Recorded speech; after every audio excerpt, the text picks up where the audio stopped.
George, Hi David. can't think of a better and more inspiring place to be talking about your new book. That was worse places to spend a Sunday afternoon. Yeah, it is. It's fantastic to hold some. How does it feel? It's been an incredible journey, and it's still a bit surreal at the moment. Actually, I'm not quite sure how we got to this stage, but it's a nice feeling. Well, I was going to ask you about that, and I'm kind of fascinated by what drives people to write in the first place or to create anything. So talk a wee bit about why this story and how it came about and what's the background to it. Well, to take it a wee bit further back, I was quite a solitary child when I was young. I didn't have many friends, and I preferred to be stuck at home reading one of the many encyclopedias that my granddad gave to us. And there was a collection of 12 encyclopedias, and I devoured them. I loved reading these encyclopedias, learning about places that seemed otherworldly, like things about Paterson, New York, and Siam, and the flags of nations and stuff. I loved all that stuff. So that was one of the outlets for my creativity. I had a really vivid imagination as a child, and I felt that I was always creating these wee stories and these wee vignettes about me travelling to these far-flung places. And I always felt very self-conscious about having those thoughts until, I don't know who it was that gave me this copy of the Thurber Carnival. Right. And in that there were the fables for modern times, and that just blew my mind. And obviously Walter Mitty, and that changed for me. Everything changed after that. It became okay to create, but I was not in a family that was naturally creative. It was a pretty working class upbringing. I think the only person in my family that was artistically creative was my mum's cousin who played the fiddle. Yeah. So there was very, very little. There were no outlets for that kind of creativity. But absorbing all that stuff in from an encyclopedia, it's a really interesting source of information for kids. You don't really see them anymore, do you? No, it's you've got Wikipedia and Google, and that's your lot. But these big, old, smelly books, I love to just sit and just get lost in them. So the essence of a lot of those places that you've mentioned is obviously a key part to the book and the story. Can you talk a wee bit about how the story developed in your mind? Is that a relatively recent thing, or knowing that you wanted to write and you wanted to write fiction, is that something that's been in the background of your mind for a wee while? And it's just taking time to come out? I think it's always been there. I spent years playing music with bands, and when websites happened, we had to get websites for the bands, and then on the websites I would be charged with writing the bios and the little pieces, and I really started writing to tickle my bandmates Gordon and Billy, just to make them laugh. And I'd write things, I'd make up the most outrageous bios, where we came from, and small villages in Romania and stuff that were all up by wolves and stuff, just making shit up all over the place. And that was probably my first real audience, and they liked it, and they were like, gives you a bit of encouragement. Expand on this.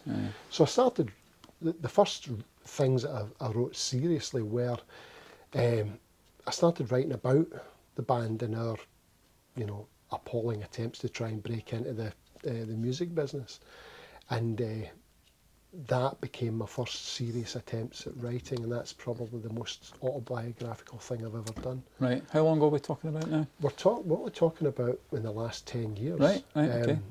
But it's something it's always been there. I've always written little stories and little mini operas and my music and my songs, and the deeper I get into it, I'll be touching on subjects like uxoricide, murder of a spouse in a 5-minute song. Yeah. And I really enjoyed getting right into it. But the form of the song didn't seem long enough. I just wanted to expand on it a wee bit more. So I continued to write, and I put things out on websites and blog pages, and I started reviewing, and that got longer and longer. Again, the itch wasn't completely scratched. I felt as if I needed to do more. And I read an article, it was Stuart Cosgrove wrote an article for Bella Caledonia in 2015. It was about Sonny Liston coming to Scotland. And Sonny Liston, if you know much about Sonny Liston, he was world heavyweight boxing champion in the early 60s, but he was one of the most feared men in the sport, and he was a really menacing, malevolent figure. That's how he was portrayed. But he came to Scotland. He was hated in the States because he was not like Floyd Paterson was. He was not a man who was able to, engage with people. Yeah, he was very solitary and singular, and malevolent is probably the best word to describe him. He was involved in organised crime. He was involved in a lot of violence out with the ring. So I always found him a really interesting person. There's not a lot known about him. There's a couple of books written about him, but even there, the details of his life are sketchy. For instance, that nobody knows when he was born. He didn't know when he was born. He was the second youngest of 12, brought up in Sanslow, Arkansas, and it was a really hellish set of circumstances that he was brought up. Moved to St. Louis, get involved in petty crime. But his whole life was, he believed that he was this bad spirit, he was a bad guy. Until he came to Scotland in 1962 or 63, I think it was, just after he became heavyweight champion. And the reaction and response he got from the locals in Scotland was, it blew him away, because he was treated... I hadn't experienced it before. Yeah, he hadn't experienced just love and affection from white people. It was something that he had no concept of, coming from Arkansas, then St. Louis. And when he won the world title, he went back to, I think it was Philadelphia he was living, and he had a speech ready, and no one showed up. After his greatest moment, his greatest triumph, nobody showed up.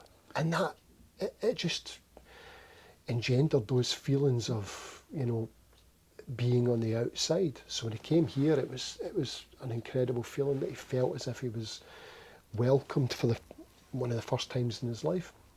So I started writing and throwing together a wee piece about Sonny's time in Scotland.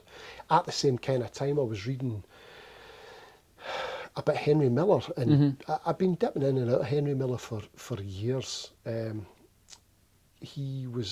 always found him a really fascinating, I wouldn't even say he's one of my favourite writers, but I found him as a character to be really fascinating. And towards the end of his life, he was writing letters to an actress model who was 60 years younger than he was. And I started writing this short story called Henry Miller's Final Erection, just to see if I could write something about this, because I found the letters to be absolutely fascinating. So I had this piece about Sonny Liston I was writing, I wasn't very happy with it. Piece I was writing about Henry Miller, and I wasn't happy with it. At the same time as I was doing this, I'd read an article about unlikely friendships, and there was,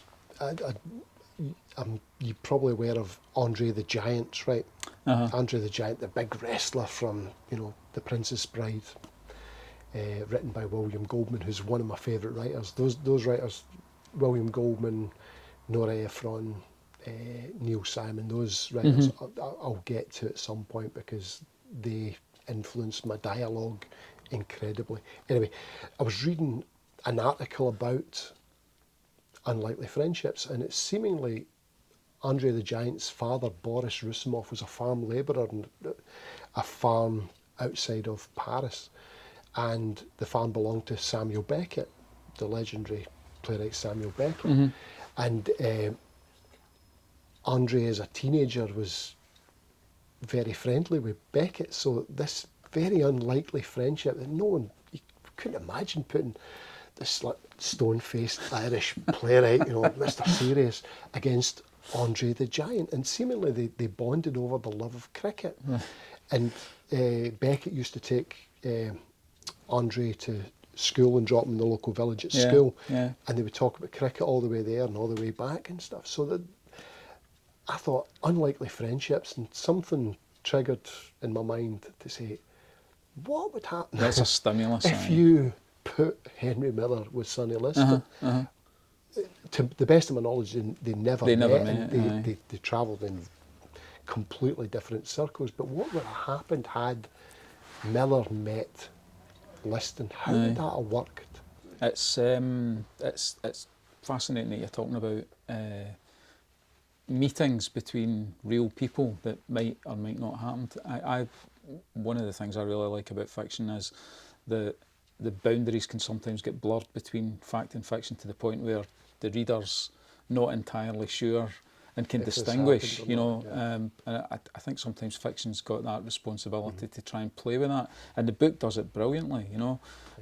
Is that something that you were aware of when you've got two large figures here, Sonny Liston, Henry Miller, and you're weaving a story in and around some things that people might know about them and might not know about them, but you're kind of reliant on the mystery that surrounds the two of them in order to create the story? Is that something that you were deliberately exploiting? Not initially. The deeper I got into it, I had to work out a time where it would be feasible for Henry Miller, who was about 40 years older than Sonny Liston. I had to work out a time where it would be feasible that Miller could be in the same place roughly as Liston would have been, and it had to be before Liston had success with the boxing. So I had to be very careful to the pre-Liston part of the book.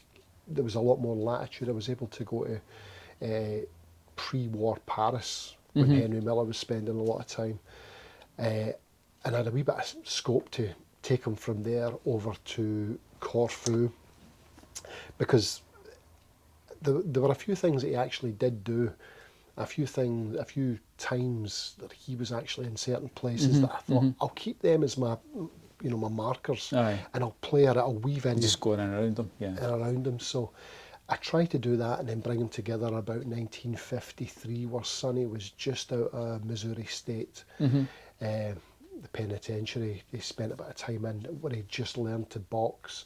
So at this point he'd just learned how to utilise the skills and the giant fists that he had. And Miller was caught in a sort of no-win situation in the story, and that's where the two come in and collide. I was. It didn't initially start that way. I just had to work at it. Yeah, the contrasting characteristics as well of the individuals, end up beginning to propel the story. I found that fascinating. Yeah, as I say, I was quite comfortable putting out certain markers that I could weave in and out of that kept me right. I didn't want to get to the stage where it would be glaringly obvious to say, well, that clearly couldn't have happened because he was in jail at this point, or Miller was on the west coast of America, and the east coast of America. I wanted to have them for myself as literary markers that I could use to just propel me to the next stage of the story, because at the point where I was doing this, I wasn't really sure where it was taking it. I had the idea and the concept of it, but I just wasn't sure where I was taking the story. I mean, it's pretty widescreen and panoramic, so it was interesting you mentioned earlier on about encyclopedias.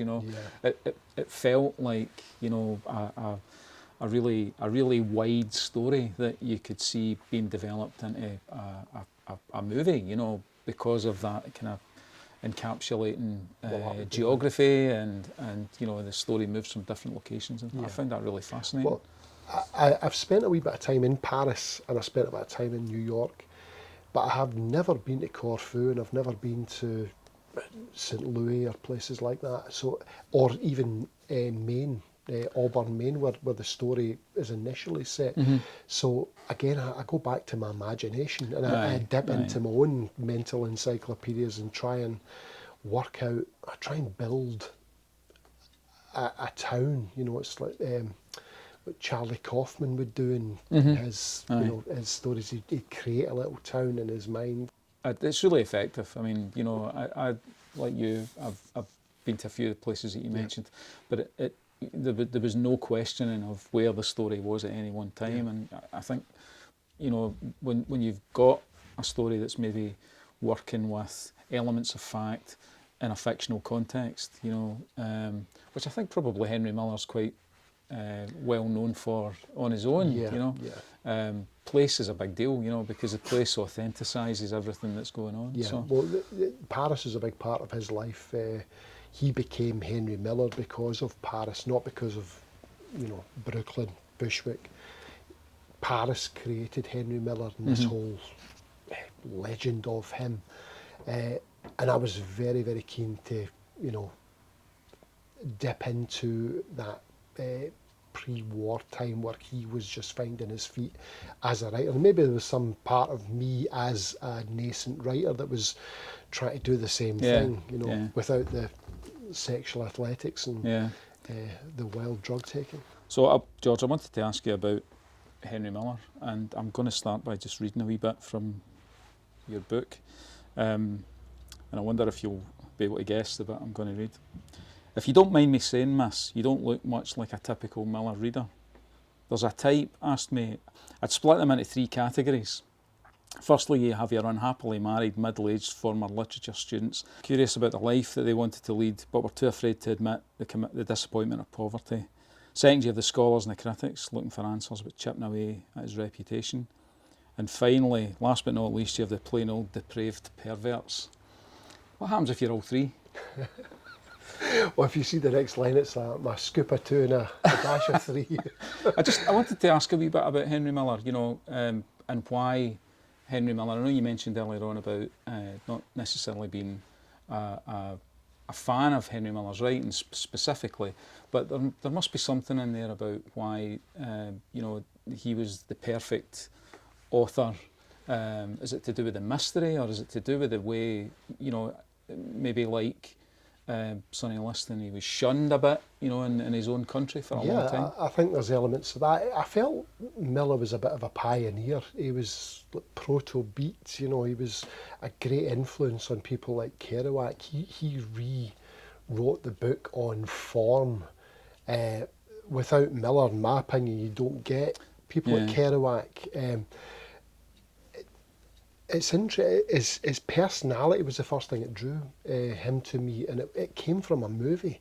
It came from the movie Henry and June. A lot of my influences come, as I said earlier on, from cinema. And I saw the movie. I knew very little about him. I knew that he wrote stuff that was considered borderline pornographic. But there were aspects of his personality that intrigued me, and after seeing I think quite a miscast Fred Ward play Henry Miller as a sort of muscular, almost like the Indiana Jones of sex, it was like, oh right, okay, I need to know more about this guy. The more I knew, the more I found out about him, the more interesting he got. He got more interesting after I started investigating what he was all about. So it came from there. Do you think? I mean, it must have been quite a challenge to develop a book, knowing that you're writing in different styles, and to some extent, looking at how Henry Miller would have told this story. I was reluctant to copy Miller's style, and I was reluctant to mimic too much what he did, because I knew that would piss off the purists, and not that I'm bothered about that, but I just didn't want to be, I'm just taking big swathes of Arthur Hoyle's unknown Henry Miller or big chunks of his own, like Quiet Days and Cliche, and rewriting it to sort of, you know, scratch an itch. I wanted to turn him into something, basically an amalgam of what he was really like and the Fred Ward character, and see where it took me. So I feel as if I took the essence of Henry Miller, you know, a couple of wee drops here and there, rather than the real Henry Miller. So and I was very keen not to, you know, trample over anyone's legacy because of that. But I think I've got the vibe of Henry Miller. I definitely. I mean, I was really invested in it, and I think that the contrast between the two, the book within the book, and the rest of the writing style is really good. I mean, it's really strong. You know. Thank you. You mentioned earlier on about the film version of Henry and June being a bit of a stimulus at the beginning. You know, when I was reading the book, it did feel, I know I mentioned that earlier on, it did feel really cinematic, you know.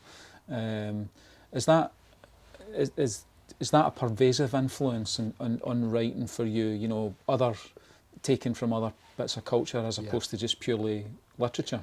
Absolutely. Not being a trained literary student, it's I've had to sort of adapt. I have no background in writing at all, other than, you know, just, you know, suck it and see. So my influences really do come from the cinematic arts. You know, as I said before about my dialogue, you know, I split it into two different things. My prose is probably closer to Pynchon, and that's what I would like. Obviously, I'm aiming for Pynchon and Dashiell Hammett and Elmore Leonard and Elmore Leonard. You know, I'm aiming for this. You know, whether I hit it or not is another thing. But my dialogue comes from, you know, New York writers like Neil Simon, playwrights like Neil Simon, Nora Ephron. That's where that's snappy, sharpness, crisp dialogue comes from. I'm aiming for that. I'm not saying I'm reaching it, but that's what I'm trying to attain. And the music as well. You know, I hear a piece of music and it initially sends me on. Again, it goes back to my vivid imagination. It sends me on a trip, and I've written a story by the time I've finished listening to the piece. That's a big part of the creative act for me. I think that's the same for a lot of people, actually. You know, your cultural development is all around you, and the people that you meet and, you know, you associate with. I think maybe particularly in Scotland at the minute and in Glasgow, there feels like, I mean, do you feel it as well? Absolutely. There feels like there's something happening. There's something bubbling here at the moment. It's a really good time to be a creative in Scotland. I feel we've got, it's almost like, I don't want to say the word scene, but it's almost like that. You know, it feels a bit like Liverpool 1963. You know, the birth of the Beats. It's almost like being in Detroit 1964 where Motown's kicking off, or back in Glasgow in Postcard in 1981. It's got that vibe. You've got people like David Keenan, you've got Jenny Fagan, yourself, you know, that, you know, I talked about Danny Garvey to so many people. The last 30 pages of that book were, for me, transformative. It just blew my mind. And I don't want to even talk to you about what you think it's about, because I know what it's about. Well, that's the important thing. And that is the important thing. I don't want you to say, no, it's not about that at all, because that will change it for me. So for me, those kind of transformative literary figures get me up in the morning. They also, when I start reading, like for instance Keenan, I'm reading something for David Keenan, or even the first 20 pages of Jenny Fagan's Lucky Booth, I was like, oh, I'm going to chuck this. I can't do this. I can't perform on the same page as those guys at all. And then 10 more pages into it, I'm like, I can't wait to start writing again. It's so influential. And it's just a really special time, and I feel I'm at the back. I've just opened the door at the back of the hall, and I'm watching all you guys doing it, and I'm going, I'll just stand at the back here for a wee bit longer and see what I can what wafts my way. I'll not be there for long, tell you. Well, I mean, it's obviously very kind of you to say. I think I feel the same way. I feel that you get inspired by seeing other people who've perhaps got similar attitudes and values and come from a kind of similar kind of background, interest, really getting somewhere now, and it can't help but, I think, draw you along, it does inspire and I suppose in some cases frighten you in equal measure, do you know? Yeah. And that's the best part about it for me. It's having something that challenges you is always frightening to start with. Once you get past that initial shock of, can I possibly meet this? Aye. And then you take a challenge and you go for it. That's invigorating for me. It's something it's taken years off me, or added years onto me, I don't know, but I just have that wonderful feeling every time I sit down to write that I'm an adventurer. I feel as if I'm ready to explore places unknown. It's interesting that you talk about Postcard and the environment around that time when it kind of felt to me like Glasgow was the centre of the music world like at that point. That focus on it, and maybe with Shuggy Bain and David Keenan's new book, there is that spotlight being shown on a kind of West Coast and East Coast as well, that kind of Scottish attitude to what literature's about. Do you feel that as well? And do you feel that maybe there is a kind of parallel between music and literature in that context? Yeah, I do, and I think that whereas before we were always, I know for my own sake, I was guided a lot by let's make it in London. Let's try and make it in London. At the stage I'm in my life and the stage I'm in my craft as a musician, as an artist, as a writer, I'm at the stage now where I'm like, I don't give a fuck. I really don't care what anyone thinks. I know what we're doing is universal. And the stuff that you were saying about Postcard was so Glasgow. It was so just down the road, West Princess Street. It was so glad it couldn't be more West End of Glasgow, but it reached to every corner of the planet. And I think you've just got to trust yourself to say, I don't need to go somewhere else to try and impress someone. You come to me and you read my stories or you listen to my music. It's that's good. As important and as vital as anything that's happening on the planet, in my opinion. Absolutely. So George, there's that famous quote by Ian McEwan that says when you're starting to do this and you're promoting a book because you've had it in your head and you've lived with it for so long, that you almost feel like you've become an employee of a former self. Yeah. Does it feel a wee bit like that in the minute? And I appreciate that it's still really exciting, the book's just about to come out, but is your mind somewhere else now? You starting to think about other writing and other things? Yeah, I've already started I've become a bouncer to my own brain. I've had to stop other thoughts getting in, other ideas getting in, because it's becoming too crammed now in there. The dance floor's a wee bit too full. I need to try and limit what I'm planning next and just, maybe one or two to be working on. But yeah, I definitely see that. It's still very fresh for me, but in another way, I'm dying to just put the book down and say, right, okay, somebody else can deal with it. I'll pass it back to my publisher Into Books they can deal with this part now, and I'll move on to dealing with what's coming next. But yeah, it's an odd time. It's almost like you've given birth and you've got a child there, and you're like, great. Somebody else can deal with it. Somebody else can change it snappy. I'm on to the next one. I'm moving on to the next one. So it's got that kind of. But there'll be, odd vibe. There'll be that pride in talking about it. I mean, there absolutely. has to be. I'm really.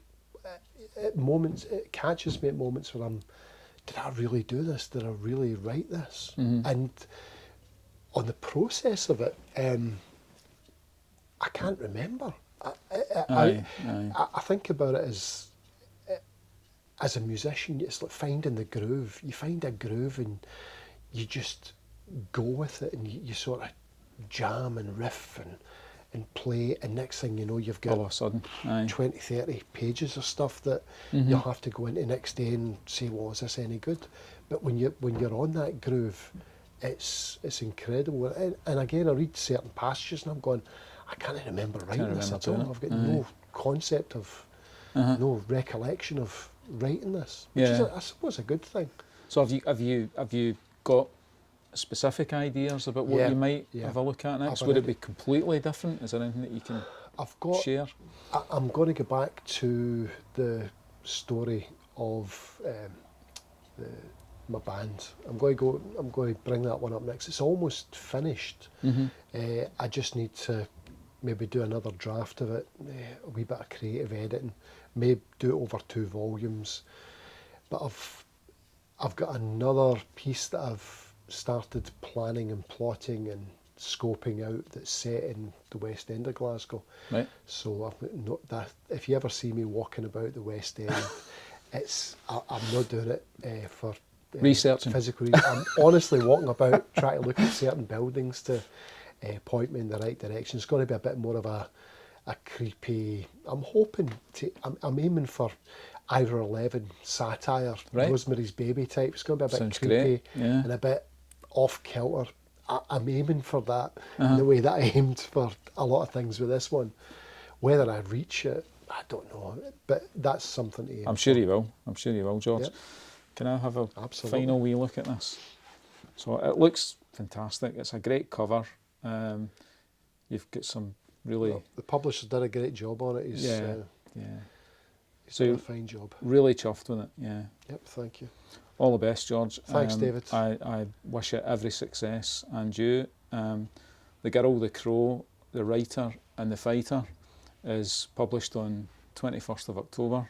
It's by George Paterson, a fantastic debut novel, and it's published by Into Books.